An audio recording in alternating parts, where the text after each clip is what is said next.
చాలామంది ఆడవాళ్ళలో white discharge అనే ప్రాబ్లం ఉంటుంది. ఇది చాలా సహజం. ప్రతి ముగ్గురు ఆడవాళ్ళలో ఒకరిలో ఈ వైట్ డిశ్చార్జ్ అనే ప్రాబ్లం ఉంటుంది. ఇది ఎందుకు వస్తుంది అంటే కొన్నిసార్లు పీరియడ్స్కి ముందు కానీ పీరియడ్స్ తర్వాత కానీ ఆ టైంలో ఉన్న హార్మోనల్ ఇంబ్యాలెన్స్ వల్ల, లేదా పీరియడ్స్ టైంలో కంటిన్యూస్గా ప్యాడ్స్ వాడడం వల్ల, అక్కడ సరైన వెంటిలేషన్ లేకపోవడం వల్ల, అంటే సరిగా క్లీన్ చేసుకోకపోవడం వల్ల కానీ, కొంతమందికి వర్కింగ్ ఉమెన్స్కి క్లీన్ చేసుకోవడం కూడా కష్టమే. ఎందుకంటే ఆఫీస్లో ఉన్నప్పుడు ప్రతిసారి క్లీన్ చేసుకోవడం అనేది కొంచెం ఇబ్బందిగా ఉంటుంది. సో ఇలాంటి ఇష్యూస్ ఉండడం వల్ల వైట్ డిశ్చార్జ్ అనేది చాలా కామన్గా ఉంటుంది. ఈ వైట్ డిశ్చార్జ్ ఉన్న టైంలో వాళ్ళకు కూడా చిరాకుగా ఉంటుంది. ఇప్పుడు ఫంగస్ వైట్ డిశ్చార్జ్ అనేది నథింగ్ బట్ ఫంగల్ ఇన్ఫెక్షన్. ఎప్పుడైతే ఫంగల్ ఇన్ఫెక్షన్ ఉంటుందో కొన్నిసార్లు దురద, కొన్నిసార్లు చికాకు, కొన్నిసార్లు అక్కడ తడితడిగా ఉండడము అనేది కామన్గా జరుగుతుంటుంది. మగవాళ్ళలో కూడా కొంతమందికి స్కిన్ ఇన్ఫెక్షన్స్ వచ్చినప్పుడు కానీ, పెనిస్ మీద ఫంగస్ ఇన్ఫెక్షన్స్ వచ్చినప్పుడు కాన్స్టెంట్గా దురద, ఆ టైంలో ఇచ్చింగ్ వచ్చినప్పుడు, పబ్లిక్లో ఉన్నప్పుడు కనీసం ఆ దురదని బయటికి ఎక్స్ప్రెస్ చేయడం కూడా కష్టంగా ఉంటుంది. ఎందుకంటే పబ్లిక్లో పెనిస్ని టచ్ చేయడం కూడా ఇబ్బందిగా ఉంటుంది కాబట్టి.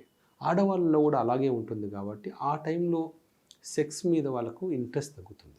ఎందుకంటే ఎప్పుడైనా సరే అక్కడ ఆ పార్ట్, ప్రైవేట్ పార్ట్ అనేది జెనటేలియా హెల్తీగా ఉన్నప్పుడే ఇంట్రెస్ట్ వస్తుంది. అక్కడ కాన్స్టెంట్గా ఇబ్బంది ఉండి లేదా మంటగా ఉండడం కానీ, కాన్స్టెంట్గా ఫౌల్ స్మెల్లింగ్ అంటే చెడు వాసన వచ్చే డిశ్చార్జ్ వస్తుంది అనుకోండి, వాళ్ళకు కూడా ఇబ్బందిగా ఉంటుంది, పార్ట్నర్ కూడా ఇబ్బందిగా ఉంటుంది. ఇంకొకటి గుర్తుపెట్టుకోవాల్సిన విషయం ఏంటంటే ఆ టైంలో పొరపాటున కలిస్తే మగవాళ్ళకు కూడా పెనిస్కి చివరి భాగంలో ఇన్ఫెక్షన్ వచ్చే ఛాన్స్ ఉంటుంది. దాన్ని బెలనోపాస్తైటిస్ అంటాం. అంటే పెనిస్ పైన ఒక పెరుగు లాంటి, అంటే మీగడ లాంటి చిన్న డిశ్చార్జ్ లాంటిది ఫామ్ అవుతుంటుంది. అది క్లీన్ చేస్తే ఎర్రగా అవుతుంది, ఇచ్చింగ్ ఉంటుంది, దురదగా ఉంటుంది. ఇవన్నీ ఆ టైంలో కలిసినప్పుడు మాత్రమే వస్తాయి. కానీ ఇది ఒక అంటు రోగం లాగా. ఏంటంటే ఒకసారి ఆ అమ్మాయి ట్రీట్మెంట్ తీసుకుంటుంది, ఈ అబ్బాయికి అదే ట్రీట్మెంట్ కంటిన్యూ అవుతూ ఉంటుంది. మళ్ళీ సెక్స్లో పార్టిసిపేట్ చేసినప్పుడు ఈ ఫంగల్ ఇన్ఫెక్షన్ మళ్ళీ ఆ అమ్మాయికి వెళ్తుంది. అలా ఒకరి నుంచి ఒకరికి ట్రాన్స్మిట్ అవుతూ ఉంటుంది. కాబట్టి వీలైనంత వరకు ఆ టైంలో కలవకూడదు. ఒకవేళ ఇలాంటి ఇన్ఫెక్షన్స్ వచ్చినా కూడా ఇద్దరూ కలిపి ఒకటేసారి ట్రీట్మెంట్ తీసుకోవాలి. ఎందుకంటే ఇద్దరికీ ఒకటేసారి ఇన్ఫెక్షన్ పోయిందనుకోండి మళ్ళీ రాదు. లేకపోతే ఒకరు ట్రీట్మెంట్ తీసుకుని ఒకరు తీసుకోకపోయినా మళ్ళీ వచ్చే ఛాన్స్ ఉంది. ఇది ఎవరి కెపాసిటీని బట్టి వాళ్ళకు ఉంటుందండి. ఇప్పుడు మనం ఒక నలుగురు అబ్బాయిల్ని ఎగ్జాంపుల్గా తీసుకుందాం. సో నలుగురు అబ్బాయిల్ని మనము ఒక రన్నింగ్ చేయడం కానీ, ఒక రన్నింగ్ రేస్లో పార్టిసిపేట్ చేయడం చేస్తే కొంతమంది 100 మీటర్స్ వెళ్ళేసరికి వాళ్ళకు ఆయాసం రావచ్చు, కొంతమంది 1/2 కిలోమీటర్ రన్నింగ్ చేయొచ్చు, కొంతమంది 1 కిలోమీటర్ చేయొచ్చు, కొంతమంది 5 కిలోమీటర్స్ చేయొచ్చు. అంత మాత్రాన ఒకరు వీక్, ఒకరు గొప్ప అని చెప్పడానికి లేదు. ఈవెన్ 200 మీటర్స్ రన్ చేయగానే ఆయాసం వచ్చిన వాళ్ళు వేరే పనిలో వాళ్ళ టాలెంట్ వేరేగా ఉండొచ్చు. సో ఈ సెక్షువల్ టైంలో అంటే ఒక్క రోజు సెక్స్ చేయగానే మళ్ళీ వెంటనే సెక్స్ ఎంతసేపటికి చేయగలుగుతారనేది వాళ్ళ హార్మోన్స్ మీద డిపెండ్ అవుతుంది. ఇప్పుడు ఏజ్ డిపెండెంట్ కూడా ఇది. ఇప్పుడు కొంతమందికి 18 ఇయర్స్ ఏజ్లో తీసుకుందాం అనుకోండి, ఒకసారి స్పెర్మ్ రిలీజ్ అయిన తర్వాత మళ్ళీ ఒక 10, 20, 30 మినిట్స్ లోపలనే మళ్ళీ వాళ్ళకి ఎరెక్షన్ వస్తుంది. మళ్ళీ సెకండ్ టైం చేసేంత కెపాసిటీ వాళ్ళకు ఉంటుంది. కొంతమంది డైలీ 5-6 టైమ్స్ కూడా కంటిన్యూస్గా సెక్స్ చేయగలిగేంత కెపాసిటీ ఉంటుంది. ఏజ్ గడిచే కొద్దీ అంటే మీరు 30s, 40s, 50s, 60s అలా చూసుకుంటే ఈ లాటెన్సీ టైం, యాక్చువల్గా దీన్ని ఇంగ్లీష్లో ఏంటంటే పోస్ట్ ఎజాక్యులేటరీ లాటెన్సీ టైం అంటారు. అంటే ఒక్కసారి స్పెర్మ్ రిలీజ్ అయిన తర్వాత మళ్ళీ ఎరెక్షన్ రావడానికి తీసుకునే టైం అంటాం. ఇప్పుడు ఒక 40 to 50 ఇయర్స్ దాటిన తర్వాత ఎరెక్షన్ ఒకసారి ఎజాక్యులేషన్ అయిపోగానే మళ్ళీ ఎరెక్షన్ రావడానికి కొంచెం టైం పడుతుంది. అదే రోజులో కావచ్చు, లేకపోతే మళ్ళీ ఒక రోజు టైం పట్టచ్చు, కొంతమందికి 2-3 రోజులు టైం కూడా పట్టచ్చు. అది వాళ్ళ టెస్టోస్టెరాన్ హార్మోన్ మీద డిపెండ్ అవుతుంది. అదే 60 ఇయర్స్ దాటిన వాళ్ళకి ఒకరోజు సెక్స్ చేస్తే వన్ వీక్ వరకు మళ్ళీ ఆ ఆలోచన కూడా రాకపోవచ్చు. అది ఆ ఏజ్ డిపెండెంట్ కూడా.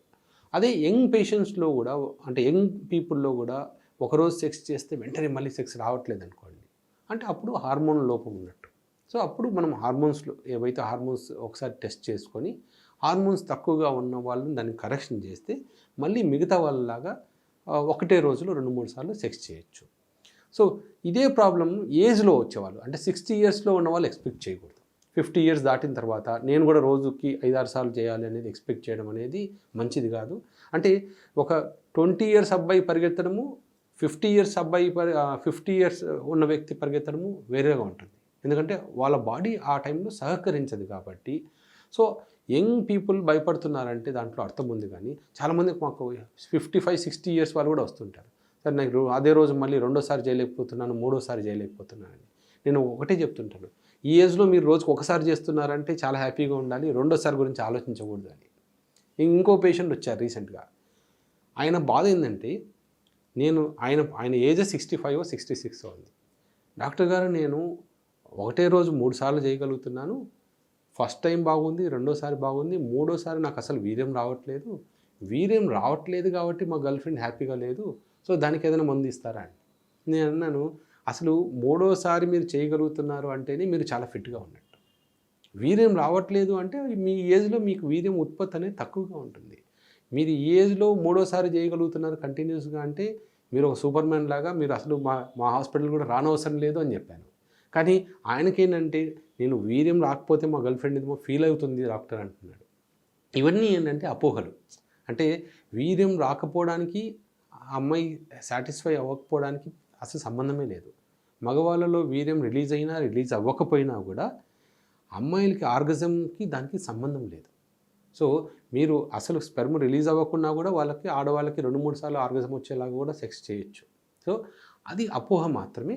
ఇలాంటివి మనసులో పెట్టుకొని భయపడకూడదు, బాధపడకూడదు.